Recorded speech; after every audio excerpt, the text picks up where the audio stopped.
जोहार दोस्तों, आप सभी को आपका अपना चैनल लाख पूर्णिमा फाउंडेशन में स्वागत है। आज की इस वीडियो में हम लोग चर्चा करने जा रहे हैं झारखंड में जनजातीय शासन व्यवस्था और टॉपिक हमारा रहेगा उरांव जनजाति की परंपरागत शासन व्यवस्था, पढ़ा शासन व्यवस्था के बारे में हम लोग आज चर्चा करेंगे। तो उरांव जनजाति की अगर बात किया जाए तो ये जो सबसे पहले लोग आते हैं 13वीं सदी में झारखंड। 13वीं सदी मतलब जब बख्तियार खिलजी जब बंगाल के आक्रमण करने जाते हैं तो उसी क्रम में झारखंड में उरांव जनजाति का मतलब आगमन होता है और ये लोग कैमूर पठार की ओर से झारखंड के छोटानागपुर क्षेत्र में आकर बसते हैं। तो आज हम लोग यही उरांव जनजाति के बारे में चर्चा करेंगे। तो चलिए, तो उरांव जनजाति का जो शासन व्यवस्था है, उरांव जनजाति का शासन व्यवस्था, उरांव या फिर पढ़ा शासन व्यवस्था, पढ़ा शासन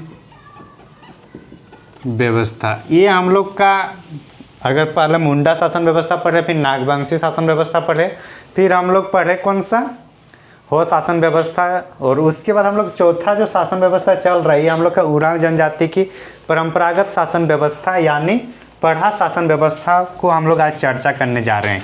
इसमें हम लोग देखिए 13वीं सदी में लोग आते हैं, 13वीं सदी में लोग झारखंड में आते हैं और उसके बाद जैसे ही आते हैं फिर अपना शासन व्यवस्था, अपना सामाजिक संरचना को ये लोग बनाते हैं और उसी के अनुरूप ये लोग समाज में रहते हैं। तो वो जो अनुरूप क्या था, उस सामाजिक संगठन की क्या ढांचा रही होगी, उस पर हम लोग आज चर्चा करने वाले हैं। तो जैसे कि हम लोग को पता है कि एक ग्राम स्तर पर होता है और एक पंचायत या फिर उसको पढ़ा स्तर पर होता है, तो उसको हम लोग अलग अलग देखने का प्रयास करेंगे। उरांव जनजाति में अगर देखा जाए, जो गांव को निर्माण करता है, मतलब जो गांव को बनाते हैं, उरांव जनजाति के लिए जो उपयुक्त, ये लोग जब आए हैं बाहर से तो ये लोग खेती करेंगे। क्योंकि उस टाइम खेती ही होता, तो उस टाइम जेएसएससी जेपीएससी का तो एग्ज़ाम नहीं होता था। तो ये लोग खेती जब करने लगे तो कहीं ना कहीं जंगल को काट कर ही खेती करेंगे। पहले से तो ज़मीन था नहीं कि उस पर खेती करें। तो ये लोग जब खेती करते हैं, जंगल को काट कर जो बनाते हैं, तो उसको हम लोग भूइंहारी भूमि कहते हैं। क्या बोलते हैं उसको हम लोग? भूइंहारी भूमि। उपयुक्त भूमि को हम लोग भूइंहारी भूमि कहेंगे हम लोग इसको। ये भूइंहारी भूमि है, जबकि नागवंशी शासन व्यवस्था में हम लोग भूइंहारी व्यवस्था देखे थे। ये भूइंहारी भूमि है। और जो ग्राम का हेड होगा, ग्राम प्रधान जो होगा, उसको हम लोग क्या कहते हैं यहाँ पे? भूइंहारी। उसको हम लोग भूइंहारी कहते हैं। सर भूइंहार कहेंगे। क्या कहेंगे? भूइंहार। भूइंहार। भूइंहार किसको कहें? जो मतलब ग्राम का प्रधान होगा। और खेती को क्या कहेंगे? भूइंहारी भूमि। किसका बोलेंगे? उरांव जनजाति का जो खेती होगा उसको भूइंहारी भूमि कहा जाता है। तो इतना हम लोग जैसे देखते हैं। और अगर देखें उरांव जनजाति में अगर परंपरागत शासन व्यवस्था का हेड जो होता है, परंपरागत शासन व्यवस्था का ग्राम स्तर पर जो हेड होगा वो कौन होता है? वो महतो होता है। क्या होता है वो? महतो हेड होते हैं। कहाँ के? उरांव जनजाति शासन व्यवस्था के जो ग्रामीण स्तर पर होता है, महतो। सॉरी एक मिनट, ये महतो नहीं है। ग्राम स्तर पर जो पाहन, क्या नाम है? पाहन। ये प्रारंभिक स्तर पर है, ठीक। प्रारंभिक स्तर पर जो पाहन है, ये धार्मिक और सामाजिक दोनों कार्य को मतलब कर रहे थे। धार्मिक और सामाजिक कार्यों को कौन करते थे? धार्मिक और सामाजिक कार्यों को कौन करते थे? उरांव जनजाति में पाहन करते थे। कौन? पाहन। अब लगा पहान यार मेरे पास तो बहुत ज़्यादा बर्डन हो रहा है, वर्क मतलब ज़्यादा हो रहा है, लोड ज़्यादा हो रहा है। तो पहान ने सोचा क्यों ना हम लोग इसको डिवाइड कर दें, मतलब पहान जो धार्मिक काम को करेगा और सामाजिक सांस्कृतिक कार्य के लिए फिर इनके सहयोगी के रूप में महतो को लाया जाता है। तो इनका जो पहान है, पहान के सहयोगी के रूप में किसको लाया जाता है? पहान के सहयोगी के रूप में महतो को लाया जाता है। किसको? महतो को लाया जाता है। चूंकि पहले जो प्रारंभिक स्तर पर उरांव जनजाति की शासन व्यवस्था के धार्मिक और सामाजिक कार्य कौन करते थे? पहान। अब पहान को ज़्यादा मतलब काम होने लगा तो उन्होंने कुछ काम इसको ट्रांसफ़र कर देते। किसको? अपने सहयोगी को। और कौन सा काम इसको ट्रांसफ़र किया जाता है? सामाजिक सांस्कृतिक कार्य।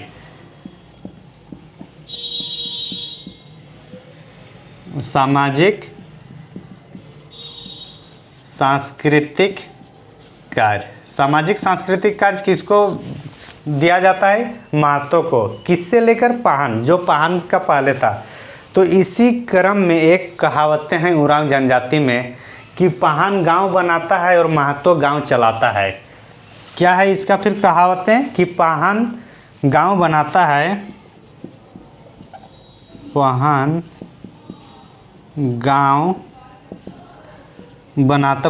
गांव बनाता है और उरांव और महतो गांव चलाता है। तो पहान गांव बनाता है और महतो गांव चलाता है। ये पूछा जाएगा ये कौन सी शासन व्यवस्था के बारे में ऐसा कहा जाता है कि पहान गांव बनाता है और महतो गांव चलाता है? तो ये हम लोग का जो उरांव जनजाति की अपनी परंपरागत शासन व्यवस्था, पढ़ा शासन व्यवस्था में ऐसी मान्यताएं हैं, ऐसी कहावतें हैं कि पहान गांव बनाता है और महतो गांव चलाता है। तो हम लोग यहाँ तक देख के आगे हम लोग इसमें चर्चा करेंगे कि गांव स्तर पर और कौन कौन सा पद होता था उस टाइम, पोस्ट होता था, उस पर भी एक बार हम लोग चर्चा करने का प्रयास करेंगे। तो महतो हम लोग देख लिए। गांव स्तर पर अगर देखा जाए तो हम लोग पहान के बारे में देख लिए कि पहान वो धार्मिक प्रधान है और गांव में होता है क्या, मतलब सामाजिक और सांस्कृतिक के रूप में कौन आते हैं? महतो जी। महतो कोई टाइटल नहीं है, जो हम लोग पहले कल वाले वीडियो में भी देखे थे कि जो महतो है वो कुर्मी या कुर्री वाला महतो नहीं है, बल्कि उन समूह में, उन उरांव जनजाति में ही एक लोगों को, मतलब एक परिवार को महतो परिवार बना दिया जाता है। तो इसमें हम लोग सबसे पहले देखें पहान के बारे में। पहान कौन है ये? अब वर्तमान में कौन होगा? धार्मिक प्रधान यही है ना। और महतो कौन है? महतो कौन है? ये सामाजिक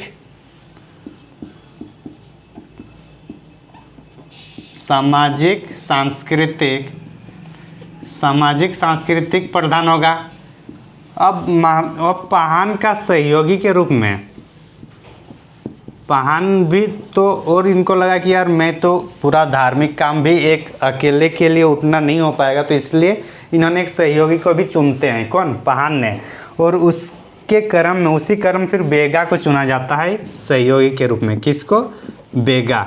तो बेगा कौन है? बेगा धार्मिक प्रधान, मतलब उप धार्मिक प्रधान यूँ कहें, पहान के सहयोगी हैं बेगा। और ये मुख्य रूप से ग्रामीण देवता का पूजा करते हैं। मुख्य रूप से एक तो सहयोगी है पहान का, और मुख्य रूप से और मुख्यतः ग्रामीण देवता की पूजा करते हैं। कौन? बेगा। मुख्यतः ग्रामीण देवता की पूजा कौन करते हैं? बेगा। और बाकी धार्मिक काम काज होगा वो कौन करेंगे? पहान। तो ये हम लोग एक पॉइंट देख लिए। अब महतो को भी लगा यार सामाजिक सांस्कृतिक काम कोई अकेले एक आदमी का नहीं होगा, तो उन्होंने भी अपना असिस्टेंट रख देते हैं। तो उस असिस्टेंट का जो काम था वहाँ पे जो उनका जो सहयोगी है, यहाँ पे इनके जो सहयोगी हैं ये होगा यहाँ पे मांझी। कौन होंगे सहयोगी इनके? कौन है? मांझी। किसके? महतो के सहयोगी मांझी है। चूँकि सहयोगी होगा तो ये महत्व जो सामाजिक सांस्कृतिक में जो मतलब कुछ अगर चर्चाएं करनी है, कुछ बैठकें रखनी है, तो उसकी उस संदेश को, उस आदेश को कौन पहुंचाएगा गांव के घर घर तक? मांझी। तो इसको हम लोग क्या बोलेंगे? संदेश वाहक। संदेश वाहक हम लोग किसको बोलेंगे? उरांव जनजाति में मांझी को कहेंगे हम लोग संदेश वाहक। और किसका संदेश वाहक होगा? जो महतों ने बोलेंगे कि ये घर घर पहुंचाना है, ये बातें घर घर जानी चाहिए, आज मीटिंग होगी, अमुक दिन ये होगा, कब क्या फंक्शन मनाना है, किस तरीके से मनाना है, गांव में अगर कुछ आपदाएं आ रही तो उसको कैसे हम लोग मैनेज करने हैं, उसके लिए क्या होगा? मीटिंग रखी जाएगी। और मीटिंग के कौन होगा? उसका संदेश वाहक, हर घर घर पहुँचाने वाला कौन होगा? मांझी। तो इतना दूर आप लोग को समझ में आ गया होगा, उम्मीद करता हूँ। इसी क्रम में जो अच्छा इतना ठीक है, बाद में हम लोग और देखेंगे। तो इतना दूर समझ में आ गया होगा। तो अगर इतना दूर समझ में आ गया तो ये हम लोग का ग्रामीण स्तर पर था। ये ग्रामीण स्तर पर था, ग्राम पंचायत पर था, ये ग्राम पंचायत पर था। अब ग्राम पंचायत के बाद कहाँ पे हम लोग जाएंगे? कुछ गांव मिलकर क्या होगा? पढ़ाई स्तर पर। तो अब हम लोग पढ़ाई स्तर के बारे में चर्चा करेंगे। तो उसमें अगर हम लोग देखें पढ़ाई स्तर पर, इसमें 5 गांव भी हो सकता है, 7 गांव भी हो सकता है, 11 गांव भी हो सकता है, 21 गांव हो सकता है या 22 गांव। तो ये सब इतने गांव मिलकर जो मतलब संरचनात्मक जो बनेगा, जो संगठन बनेगा, उसको हम लोग पढ़ाई स्तर का संगठन कहेंगे। बोलने का मतलब ये है, अगर ये गांव हैं, ठीक, गांव से हम लोग क्या बनाएंगे? पढ़ाई स्तर का पंचायत। और एक कितने गांव से? एक गांव होंगे, 5 गांव होंगे, 7 गांव होंगे, 11 गांव होंगे, 21 गांव या 22, मैक्सिमम 22 गांव। तो इतने गांव मिलकर, इतने गांव मिलकर क्या बनता है हम लोग का? पढ़ाई स्तर का पंचायत। जब पढ़ाई स्तर का पंचायत होगा तो यहाँ पे भी कोई अधिकारी होंगे जो इस स्तर पे उसको मैनेज करेंगे, जो भी विवाद आएगा। जब 2 गांवों के बीच अगर आपसी विवाद होगा तो इसका निपटारा करने के लिए पढ़ाई स्तर पर कोई ना कोई अधिकारी होंगे। तो उसमें यहाँ फिर 2 अधिकारी हम लोग को देखने को मिलता है, एक पढ़ा राजा और एक होता है पढ़ा दीवान। तो पढ़ा राजा से भी बड़ा होता है पढ़ा दीवान। तो हम लोग यहाँ पे चर्चा करेंगे। सबसे पहले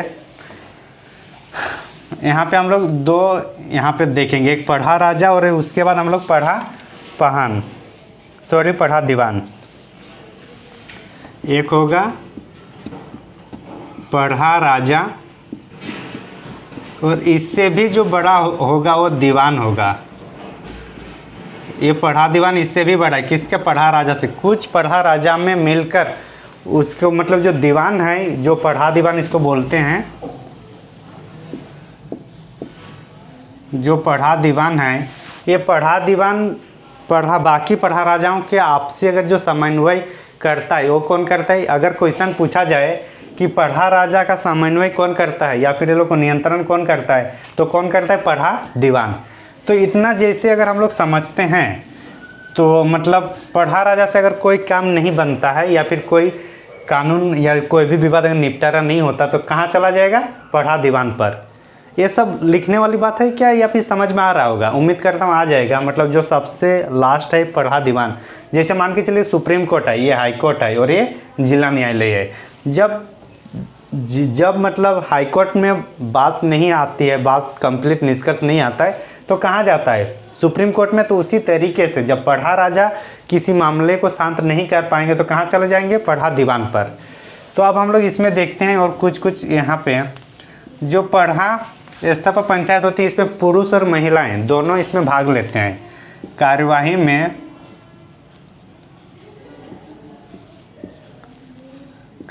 में पुरुष महिलाएं बोथ शामिल होते हैं।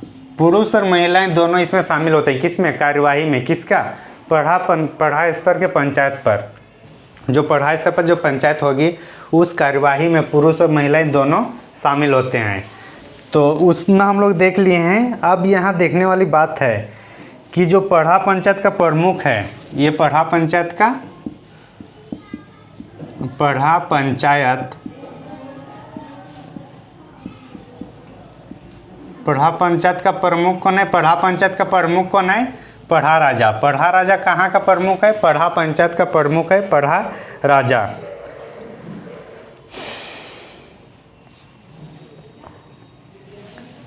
और यहाँ पे कौन था? गांव में प्रमुख कौन होते थे? गांव का प्रमुख कौन होते थे? महतो। गांव के प्रमुख कौन होते? महतो। अब देखिए, कोई विवाद अगर देखा जाए, कुछ विवाद हो गया मान के चलिए, ठीक।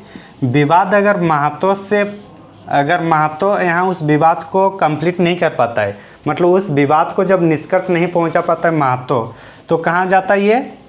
पढ़ा राजा के पास जाएगा, ठीक। यहाँ चला जाएगा, ठीक। जब यही चीज़ अगर यहाँ पे भी नहीं होता तो अंततः फाइनली किसके पास जाएगा? पढ़ा दीवान तक। मतलब अगर महतो के पास कोई विवाद आता है, वो उसको सॉल्व नहीं कर पाता है, तो पढ़ा राजा के पास जाएगा। जब पढ़ा राजा भी उसको सॉल्व नहीं कर पाएगा तो पढ़ा दीवान के पास चला जाएगा। इसका मतलब है जो सर्वोच्च जो न्यायालय है, सर्वोच्च न्यायालय कौन सा है हम लोग का? पढ़ा दीवान। सर्वोच्च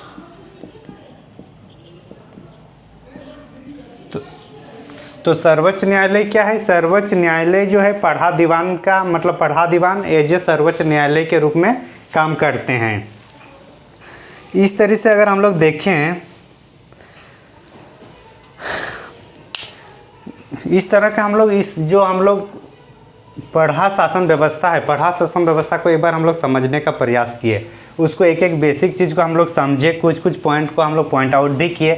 तो इसको मतलब ये जो पढ़ा दीवान है सर्वोच्च न्यायालय है, मतलब है कि किसी भी तरीके का जो मुख्य न्याय या जिसका मतलब अंतिम न्याय जो होगा, अंतिम न्याय किसका होगा? पढ़ा दीवान का होगा। जब पढ़ा राजा भी उस न्याय को नहीं दे पाएगा तब, तो इसके बाद फिर और कहीं नहीं, ये जो बोल दिया पढ़ा दीवान वही नियम बन गया।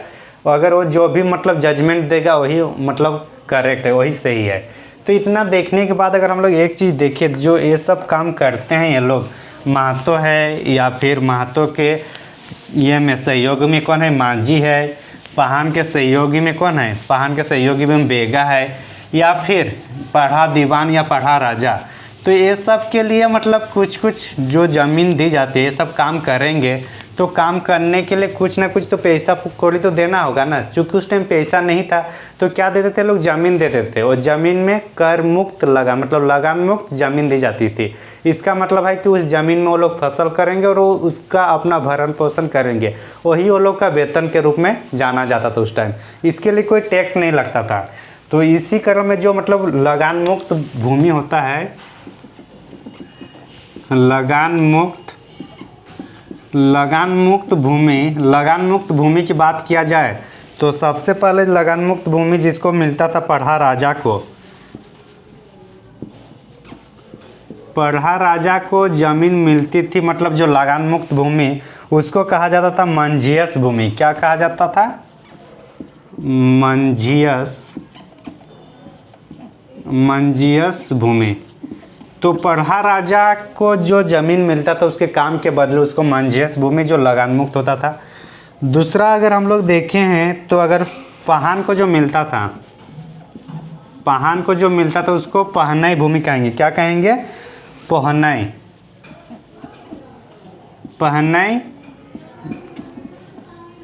पहनाई भूमि बोलेंगे उसको, पहान को। उसके साथ महतो को जो भूमि दी जाती है, किसको? महतो, मतलब जो ग्राम स्तर पर जो हेड होता था, उस महतो को जो भूमि दी जाती थी उसको महतोई भूमि कहा जाता है। कौन सी? महतोई भूमि कहा जाता है। तो महतोई भूमि किसको कहा जाता है? जो महतो लोगों को जो भूमि दी जाती थी, जो लगान मुक्त होता था, उस भूमि को क्या कहा गया? महतोई भूमि। उसके बाद अगर हम लोग देखें पहान के सहायता के लिए कौन आता था? बेगा आता था ना। तो इनके सहयोगी में अगर देखें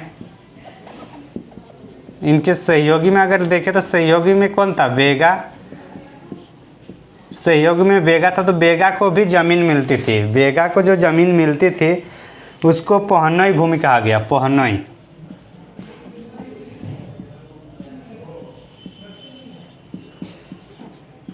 तो पहनई भूमि किसको कहा गया?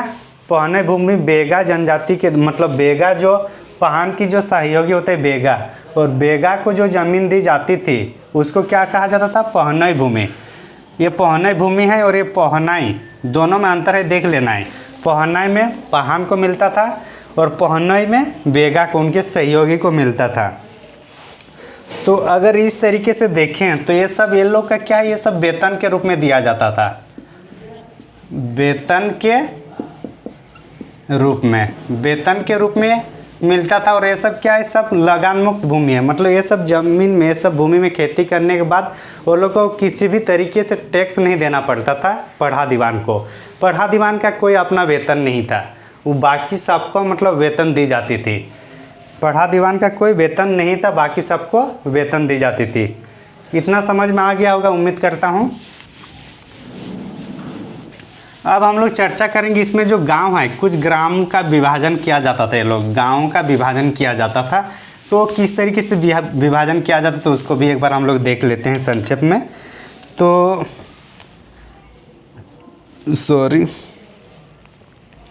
पढ़ा राजा को एक गांव मिलता है, पढ़ा राजा को एक गांव मिलता है। पढ़ा राजा के बाद किसको मिलता है? पढ़ा राजा के बाद हम लोग का पनेर गांव एक होता है, पनेर गांव एक होता है। दूसरा अगर हम लोग देखें तो एक पढ़ा दीवान गांव होगा, पढ़ा दीवान गांव होता है, ये लोग का अपना अपना गांव है। पढ़ा दीवान गांव के बाद अगर हम लोग देखें तो कोटवार गांव मिलता है, एक कोटवार गांव। और ये सब से जो शेष गांव बचेगा, उस शेष गांव को क्या कहते हैं? प्रजा गांव। जो शेष गांव बचता है उसको क्या गांव कहा गया? उसको कहा गया प्रजा गांव। क्या? प्रजा गांव कहा जाता है किसको? जो शेष गांव के रूप में मिलेगा। तो इस तरीके से हम लोग आज के इस वीडियो में पढ़ा पंचायत शासन व्यवस्था और उरांव लोगों की जो जनजाति परंपरागत जनजाति शासन व्यवस्था है उसको एक बार हम लोग पूरा समझने का प्रयास किए। और ये परीक्षा के दृष्टिकोण से महत्वपूर्ण टॉपिक है, इसलिए आराम से आप लोग भी देखिएगा। Thank you for watching. धन्यवाद।